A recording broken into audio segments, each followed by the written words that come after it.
Did you know everyone can brew and have a good cup of coffee? Whether you brew your coffee at home or you a barista brewing your coffee for a customer. To achieve this, you need to understand the factors that affect your coffee taste while you're brewing. As a barista, I would like to share with you the factors that I find to be very important whenever you're brewing your cup of coffee. These will impact your coffee taste, giving you a good flavor-filled cup of coffee or a bad cup of coffee which is sour, bitter and burnt.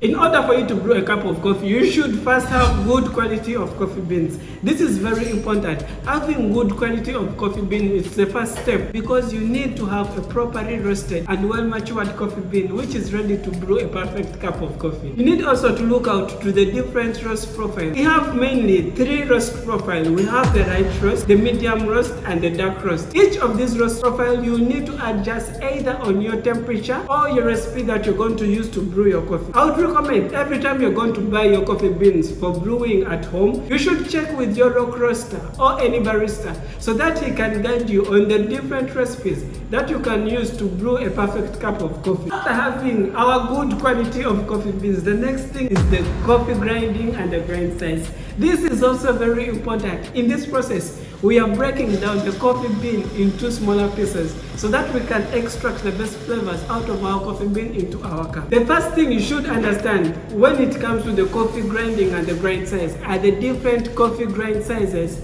for the different brew methods. For this video, we're going to focus more on the espresso grind size and how it affects the extraction and the taste of your coffee. A coffee bean is like a fruit. When you cut a fruit open and you leave it open for a long time, it's going to lose its freshness. Same applies to a coffee bean. You should grind your coffee beans every time you're going to brew your cup of coffee. This will help you achieve the best flavors and aroma from the coffee bean into the cup because you're brewing a freshly grinded coffee beans with full of the aromas and the flavors. Also, you should understand the differences and how you can adjust the grind sizes from the coarser to the fine grind size. This will help you overcome the challenge of under or over extracted cup of coffee. When I talk about an under extracted cup of coffee, this coffee is going to taste sour with a high acidity and also salty. This means the water is passing through the coffee grinds without extracting the right amount of flavors into your cup of coffee. To fix this, you need to adjust your coffee grinder on the fine grind side so that you can meet the perfect extraction. And if you come across an over extracted cup of coffee, this coffee is going to taste dry and it's also going to taste bitter with no flavors.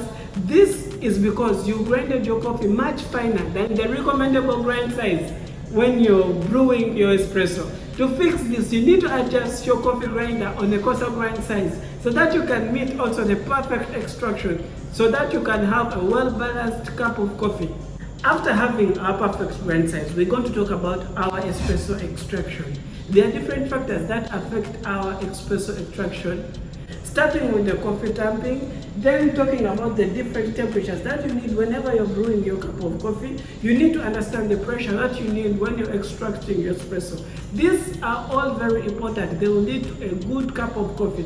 If you learn to master them very well, you should understand how to properly tamp your coffee. This will lead to a better extraction. If you don't properly tamp well your coffee, you want to come across a problem of channeling, and this will lead to an under-extracted cup of coffee. This is because the water is just flowing through your coffee bean without extracting the right amount of flavor into your cup of coffee. The next key thing you should understand the right temperatures. Depending on the roast profile, it's what you need to adjust your temperatures. The lighter the coffee is, the more higher the temperature, and the lower the roast profile, the lower the temperature. The next thing you need to understand whenever you're brewing your cup of coffee is the cleanness of the machine you're going to use. After pulling your shot, you need to throw away the coffee grinds in your basket, and also you should purge your brew head.